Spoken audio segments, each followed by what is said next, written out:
Hello बच्चों, welcome to SV chemistry. बच्चों, आज के सेशन में हम पढ़ने वाले हैं क्वेश्चंस बेस्ड ऑन ईएमएफ। वो क्वेश्चन करेंगे जिनमें हमें ईएमएफ कैलकुलेट करना है। तो डिफरेंट डिफरेंट टाइप के क्वेश्चन होते हैं और सभी के सभी हम एक एक करके करेंगे। तो फर्स्ट क्वेश्चन है बेटा कि calculate the EMF of the following cell. ये सेल की रिप्रेजेंटेशन गिवन है और क्या गिवन है क्वेश्चन में, एसआरपी वैल्यू गिवन है किसकी, एजी आयन ऑब्लिक एजी की और सीडी आयन ऑब्लिक सीडी की। तो सबसे पहला काम क्या करना है, सबसे पहले हमें लिखनी है बेटा सेल रिएक्शन। क्या लिखना है, सेल रिएक्शन हमें सबसे पहले लिखनी है। तो सेल रिएक्शन लिखते हैं। क्या है हमारे पास, सीडी है और एजी है और लेफ्ट राइट सिल्वर में कर लो। अब इक्वेशन लिख लो। लेफ्ट कौन आएगा, सीडी, राइट कौन आएगा, सीडी आयन, फिर लेफ्ट कौन आएगा, एजी आयन और राइट कौन आएगा, एजी। ये हमारी सेल रिएक्शन हो गई। अब चार्ज देखो, इसमें कैडमियम पे 2+ के चार्ज हैं और सिल्वर पे 1+ का, तो चार्ज बैलेंस कर लो। आगे हमने क्या किया, 2 लगा लिया। सेल रिएक्शन लिखने के बाद अब यहीं से नंबर ऑफ इलेक्ट्रॉन या चार्ज फाइंड कर लिए हमने। कितने आए, 2 चार्ज हैं। लेफ्ट साइड में देखो कितने हैं, 2 चार्ज। अब निकालो ई नॉट सेल बेटा। तो E naught cell equal to क्या होता था, E naught cathode minus E naught anode. तो कैथोड और एनोड हम कहां से फाइंड कर सकते हैं, या तो सेल की रिप्रेजेंटेशन से फाइंड करें या फिर हम किससे, जो हमने सेल रिएक्शन लिखी है उससे फाइंड करें। तो एक मेथड तो ये है कि अगर मेटल से मेटल आयन बन रहा हो, जैसे सीडी से सीडी आयन बन रहा है, तो क्या होता है, ये एनोड होता है। और मेटल आयन से क्या बन रहा हो, मेटल बन रहा हो, तो क्या होता है, कैथोड होता है। क्लियर हो गया। तो यहां पर हमारा एनोड कौन सा हुआ, कैडमियम, और कैथोड कौन सा हुआ, सिल्वर। तो कैथोड की वैल्यू कितनी है, यहां से चेक करो, जो गिवन वैल्यूज हैं एसआरपी की 0.80, ये कैथोड की वैल्यू हो गई, माइनस एनोड की वैल्यू कितनी है, एनोड हमारा कौन सा है, सीडी। तो सीडी की वैल्यू कितनी है, -0.40। इसे सॉल्व कर लो, कितना आएगा बेटा, 1.2 वोल्ट। यहां से हमने कैलकुलेट किया ई नॉट सेल। अभी हमें क्या कैलकुलेट करना है, ईएमएफ कैलकुलेट करना है। तो ईएमएफ के लिए नेक्स्ट इक्वेशन लगाओ। नेक्स्ट इक्वेशन क्या होती थी, E cell equal to E naught cell minus 0.059 upon n log concentration of anode upon concentration of cathode। Value रखो इसमें, ई नॉट सेल कितना आया, 1.2 माइनस 0.059, n की वैल्यू कितनी आई बेटा, 2 लॉग कंसंट्रेशन किसमें देखें, एनोड की, एनोड कौन सा है, कैडमियम, कितनी गिवन है कंसंट्रेशन, 0.1। तो यहां वैल्यू पुट करो 0.1 अपॉन कैथोड की कंसंट्रेशन कितनी है, कैथोड कौन सा था, एजी, एजी की कंसंट्रेशन कितनी है, 0.1। अब जब हमने सेल इक्वेशन की थी तो चार्ज बैलेंस करने के लिए एजी के आगे हमने 2 लगाया था, इसलिए जो इसकी कंसंट्रेशन हमने लिखी उसका क्या हो जाएगा, स्क्वायर हो जाएगा। अब क्या करते हैं, इसको सॉल्व करते हैं। तो ये हो गया 0.1 अपॉन 0.01, पॉइंट से पॉइंट रिमूव किया, ये हो गया 10। तो ये क्या बना, log 10 बना। कितना बना बेटा, log 10। तो क्या होगा कि 1.2 माइनस 0.059 अपॉन 2 log 10। अब log 10 की वैल्यू कितनी होती है, 1। तो ये हो जाएगा 1.2 माइनस 0.059 अपॉन 2 इंटू 1। अब इसको सॉल्व कर लो। 2 1 जा 2, 0.0295 ये इसकी वैल्यू आ गई। 1.2 माइनस कितना हुआ 0.0295 और आंसर बेटा कितना आया हमारा 1.17 वोल्ट। ये हमने ईएमएफ कैलकुलेट कर लिया बेटा। नेक्स्ट क्वेश्चन करते हैं बेटा जो एग्जाम में आता है। क्या है question? Calculate equilibrium constant for the reaction taking place in Daniell cell. ठीक है, एक रिएक्शन जो है वो डेनियल सेल में हो रही है, उसके लिए हमें इक्विलिब्रियम कांस्टेंट कैलकुलेट करना है और उसके लिए Zn आयन ऑब्लिक Zn की एसआरपी वैल्यू गिवन है, कॉपर आयन ऑब्लिक कॉपर की एसआरपी वैल्यू गिवन है। इसके अलावा कुछ भी गिवन नहीं है। तो यहां पर रिप्रेजेंटेशन भी नहीं है, सेल रिएक्शन भी नहीं है। एनोड और कैथोड को कैसे हम फाइंड आउट करें, है ना, ये प्रॉब्लम है।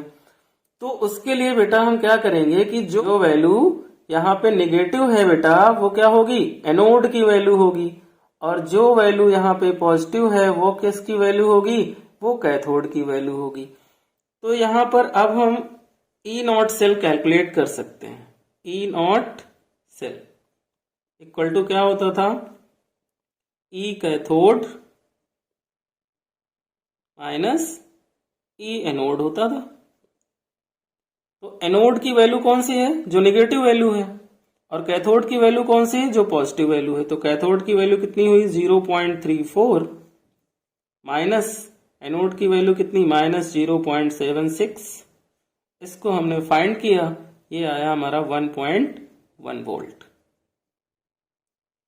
ये बेटा हमने ई नॉट सेल कैलकुलेट कर लिया।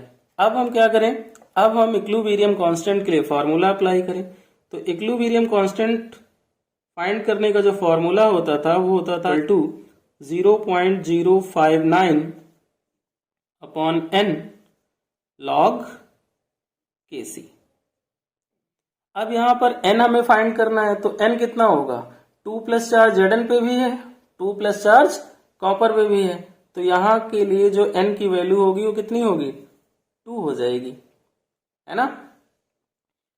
सो ई नॉट सेल हमारा कितना आया 1.1, 0.059, n की वैल्यू कितनी हो गई 2 log Kc। ओके बेटा, इसको हम सॉल्व करें। 2 1 जा 2, 0.0295 ये कैंसिल हो गया। वैल्यू क्या बची हमारे पास 1.1 इक्वल टू 0.0295 log Kc।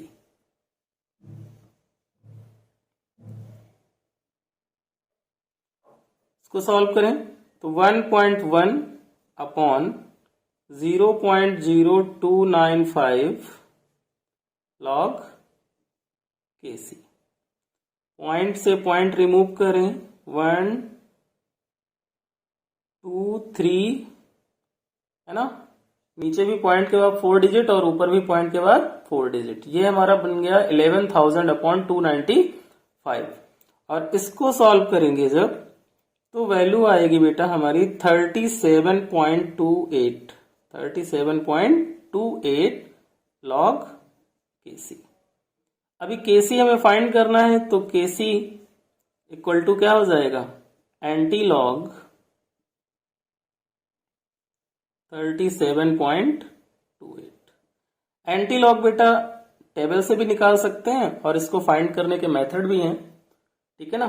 तो इसका जो एंटी लॉग होगा इसका 37.28 का, वो होगा 1.94 इंटू 10⁻37। आप इसे टेबल से भी चेक कर सकते हो। तो ये इसका Kc हो गया, ये आंसर हो गया। नेक्स्ट क्वेश्चन करते हैं बेटा। नेक्स्ट क्वेश्चन क्या है,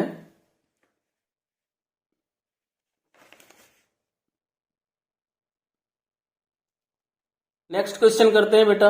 नेक्स्ट क्वेश्चन क्या है, ऐसा क्वेश्चन भी एग्जाम में आता है। मैं बहुत ही आराम से एक एवरेज स्पीड में पढ़ा रहा हूं बच्चों, बोर्ड एग्जाम को देखते हुए, ताकि किसी भी क्वेश्चन को आप करें मेरे साथ साथ तो आपको एक ही बार में वो क्वेश्चन क्लियर हो जाए, बार बार उसको नहीं देखना पड़े आपको। इसलिए बेटा कॉपी और पेन अपने साथ लो और मेरे साथ क्वेश्चन को सॉल्व करो।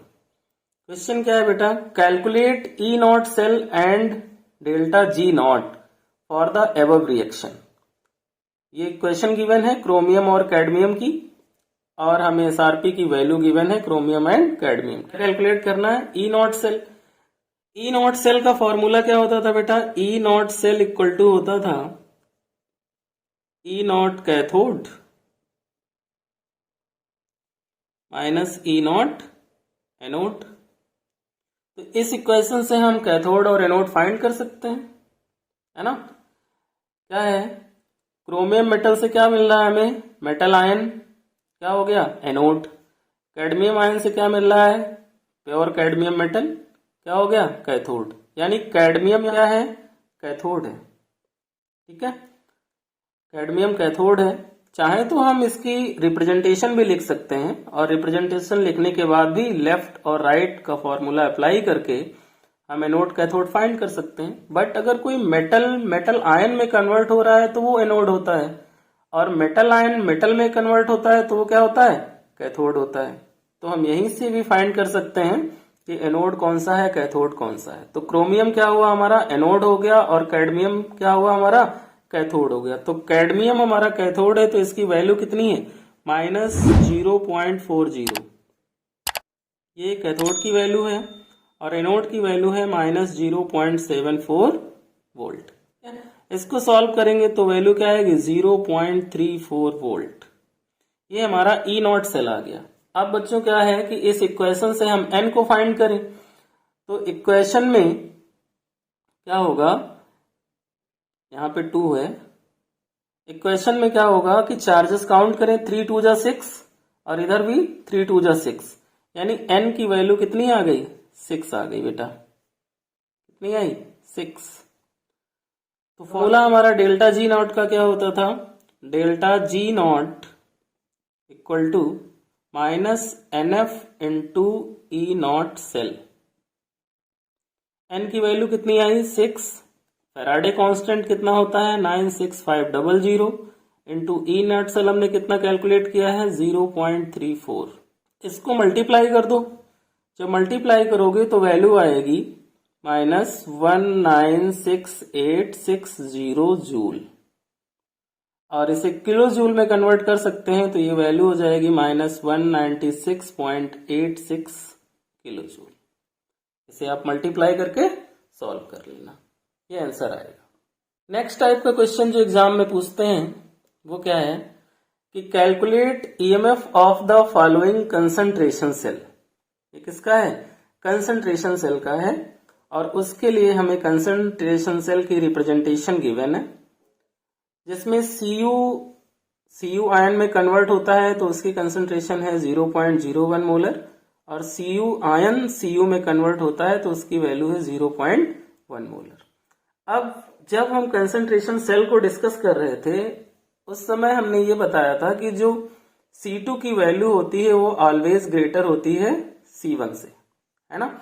और फॉर्मूला हमारा कंसंट्रेशन सेल का क्या होता है, ई सेल इक्वल टू होता है 0.059 upon n log C2 by C1।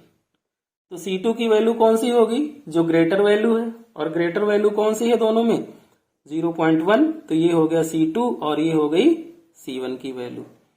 और n हमने फाइंड करना है तो n क्या होगा, 2। तो n की वैल्यू कितनी आई इसके लिए, 2 आ गई, क्योंकि चार्जेस कितने हैं, 2 हैं।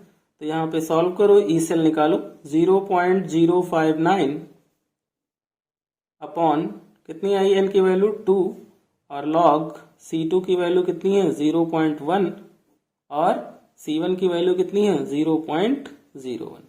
पॉइंट से पॉइंट कैंसिल और ये 0 इंक्रीज, ये हो गया log 10।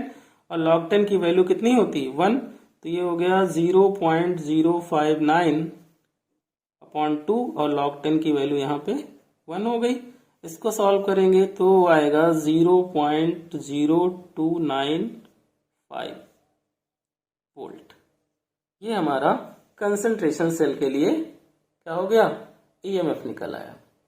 नेक्स्ट टाइप का क्वेश्चन बेटा जो एग्जाम में आता है वो करते हैं हम। क्वेश्चन है calculate the maximum possible electrical work यानी कि W मैक्स, और उसके लिए हमें SRP वैल्यू गिवन है E Zn ion oblique Zn minus 0.76 volt, E copper ion oblique copper 0.34 volt. तो हमारा होता था वर्क मैक्स जो होता था वो था minus delta G not. Delta G not बेटा आपको पता है क्या होता था, डेल्टा जी नॉट होता था minus NF into E naught cell. तो वर्क मैक्स जो होगा वो क्या हो जाएगा NF into E naught cell, ये हो जाएगा, है ना बेटा। बट उससे पहले हमें क्या करना है, उससे पहले हमें ई नॉट सेल कैलकुलेट करना है। तो ई नॉट सेल फिर हम यहां पे कैलकुलेट करें, E naught cathode minus E naught anode. Cathode और एनोड फाइंड करना है हमें, कोई इक्वेशन और रिप्रेजेंटेशन नहीं गिवन है, तो जिसकी वैल्यू निगेटिव वो हमारा एनोड हो गया। तो यहां पे क्या हुआ 0.34 माइनस 0.76 कितना हो जाएगा बेटा 1.1 वोल्ट। ये हमने ई नॉट सेल कैलकुलेट कर लिया। अब n यहाँ के लिए कितना होगा, तो n की वैल्यू चार्जेस कितने हैं 2 हैं, तो n की वैल्यू 2 हो गई। तो यहाँ पे हो गया 2 into Faraday constant 96500 into E naught cell कितना है 1.1। इसको मल्टीप्लाई कर लो तो कितना आएगा 212,300 जूल। अब इसको किलो जूल में भी हम कन्वर्ट कर सकते हैं, है ना। तो कितना हो जाएगा 212.3 किलो जूल। ये हमारा आंसर हो गया। तो ये थे बेटा वो क्वेश्चन जिस टाइप के क्वेश्चन एग्जाम में पूछे जाते हैं। आप इनकी प्रैक्टिस करें।